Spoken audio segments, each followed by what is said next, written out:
नमस्कार and welcome back to the channel. स्वागत है आपका एक नए वीडियो में। जब भी हम अपना एक नया वर्कआउट शेड्यूल बनाते हैं तो हम काफ़ी फैक्टर्स को बहुत केयरफुली कंसिडर करते हैं, जैसे कि हम सही तरीके की एक्सरसाइज चूज करते हैं, उनका प्रॉपर फॉर्म और टेक्निक सीखने की पूरी कोशिश करते हैं, एक प्लान बनाते हैं प्रोग्रेसिव ओवरलोड अप्लाई करने का भी।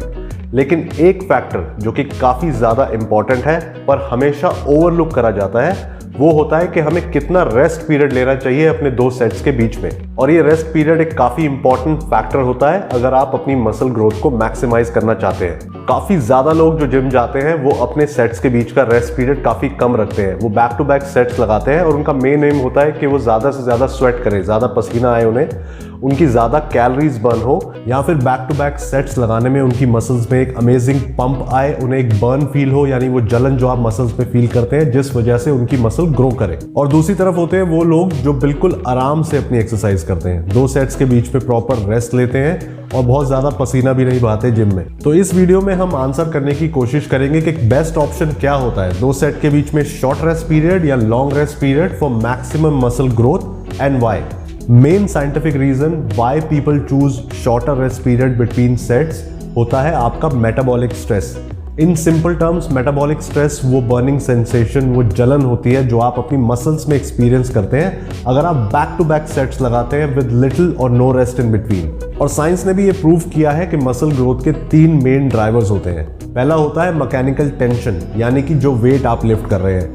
दूसरा होता है मेटाबॉलिक स्ट्रेस, जो मैंने अभी एक्सप्लेन किया, वो बर्निंग सेंसेशन आपकी मसल्स में जो आप फील करते हैं। तीसरा होता है मसल डैमेज। तो साइंस ये प्रूव करता है कि मेटाबॉलिक स्ट्रेस जो जनरेट होता है शॉर्ट रेस्ट पीरियड रखने से सेट्स के बीच में, वो एक इंपॉर्टेंट ड्राइवर है मसल ग्रोथ का।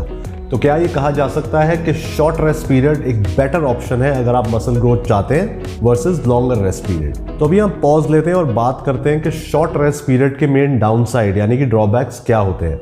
सबसे बड़ा ड्रॉबैक शॉर्ट रेस्ट पीरियड का होता है कि आप हैवी वेट लिफ्ट नहीं कर पाते, आप उतने रेपिटेशन नहीं निकाल पाते जितने कि आप निकाल सकते हैं अगर आप वेल रेस्टेड हो बिटवीन टू सेट्स। ये एक बहुत प्रैक्टिकल पॉइंट है, ये आपने भी एक्सपीरियंस किया होगा। आपकी बॉडी कंप्लीटली रिकवर नहीं कर पाती है, वो रेडी नहीं होती है अपना अगला सेट स्टार्ट करने के लिए अगर आपने दो सेट के बीच का रेस्ट पीरियड बहुत कम रखा है। तो कहने का मतलब ये हुआ कि लंबे रेस्ट पीरियड से आप ज्यादा हैवी वेट लिफ्ट कर पाते हैं, लंबे रेस्ट पीरियड से आप ज्यादा रेपिटेशन भी निकाल पाते हैं as compared to shorter rest periods.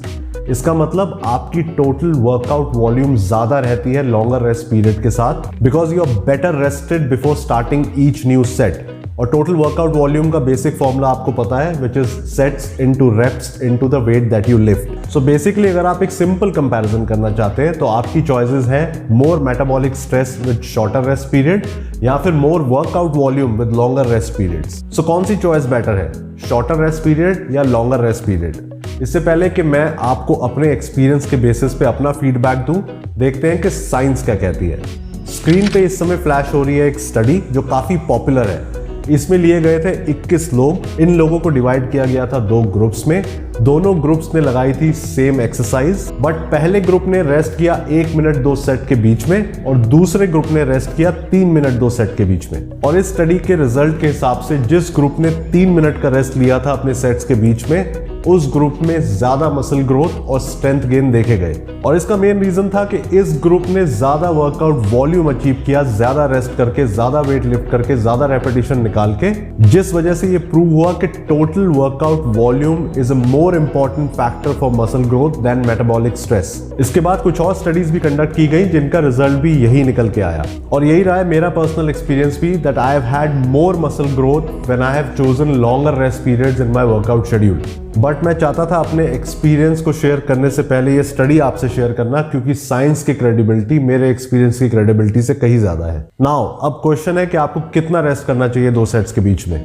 ये डिपेंड करता है काफी फैक्टर्स पे, पर सबसे इंपॉर्टेंट फैक्टर होता है कि आप किस तरीके की एक्सरसाइज लगा रहे हैं। मेरे एक्सपीरियंस के हिसाब से जब भी आप कोई भी हैवी कंपाउंड मूवमेंट लगाते हैं, जैसे कि bench press, deadlift, squats, shoulder press, back के लिए कोई भी रोइंग एक्सरसाइजेस, तब आपके सेट्स के बीच का मिनिमम रेस्ट पीरियड होना चाहिए 3 मिनट्स। पर मेरे कहने की बेसिक फाउंडेशन ये है कि आप हर वर्कआउट में अपने आप को पूरा पुश करते हैं, आपका हर वर्कआउट 10 आउट ऑफ 10 होता है और आप हैवी लिफ्ट करने की कोशिश करते हैं। क्योंकि अगर आप वैसे ही पूरी जान लगा के एक्सरसाइज नहीं करते तो आप वैसे ही अपनी मसल को प्रॉपर्ली स्टिमुलेट नहीं कर रहे हैं, तो ज्यादा रेस्ट लेने से आपको कोई भी फायदा नहीं होगा। बट अगर आप काफी हैवी जा रहे हैं, अगर आप कोई 1 रैप मैक्स ट्राई कर रहे हैं या कोई ऐसी कंपाउंड मूवमेंट लगा रहे हैं ऐसे वेट के साथ जिससे आपको लगता है कि आपके केवल 3 से 5 रैप ही आएंगे, तो आप अपना रेस्ट पीरियड बढ़ा के 5 मिनट तक भी कर सकते हैं। इससे आपके वर्कआउट की क्वालिटी इंप्रूव होगी, आपकी स्ट्रेंथ बढ़ेगी, जिस वजह से आपकी मसल ग्रोथ में आपकी हेल्प होगी। और जब आप आइसोलेशन एक्सरसाइजेस लगाते हैं, डिपेंडिंग ऑन योर इंटेंसिटी,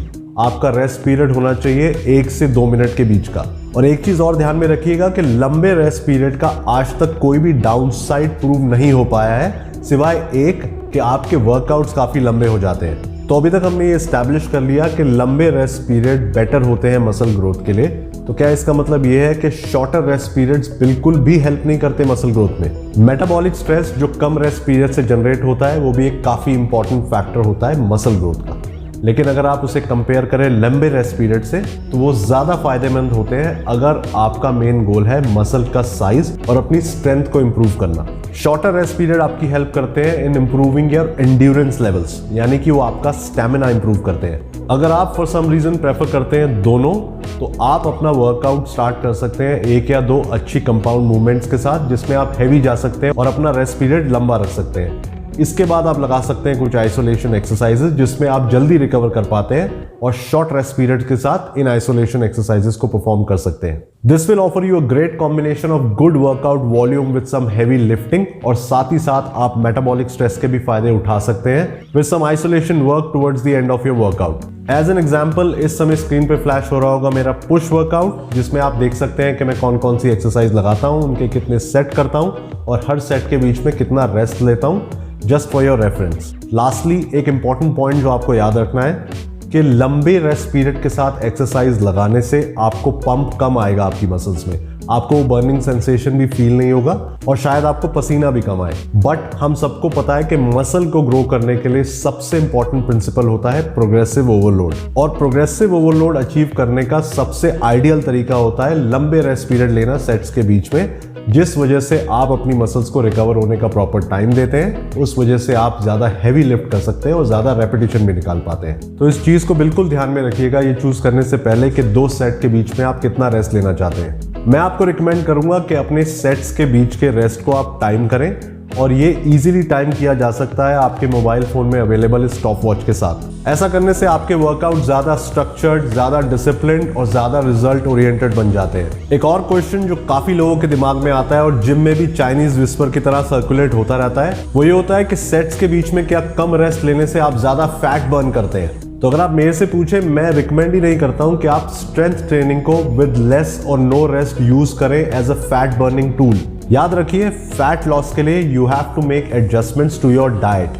आपको एक कैलोरी डेफिसिट में जाना बहुत जरूरी है, उसके बिना आपका फैट नहीं जाएगा। लेकिन अगर आप जिम में अपने सेट्स के बीच का रेस्ट पीरियड कम कर देंगे फैट बर्निंग के लिए, तो आप कॉम्प्रोमाइज करेंगे अपनी स्ट्रेंथ गेन, अपने मसल गेन, और आप कोई बहुत ज्यादा कैलोरीज भी बर्न नहीं करेंगे if you compare it with longer rest periods. So in a nutshell, strength training को कभी भी एक फैट लॉस टूल की तरह ना देखें। आप मैनिपुलेट करें अपनी डाइट को, एक डेफिसिट में रहें। ऐसा करने से आपका फैट धीरे धीरे कम होगा, और जिम में प्रॉपर रेस्ट के साथ सेट लगाने से आपकी स्ट्रेंथ बढ़ेगी, आपकी मसल बढ़ेगी। So never change the basics and fundamentals of our workout principles. और यहां पर होता है वीडियो खत्म। आई होप आपको कंटेंट अच्छा लगा। जाने से पहले चैनल को प्लीज सब्सक्राइब कर लीजिए, वीडियो को शेयर और लाइक जरूर कीजिएगा।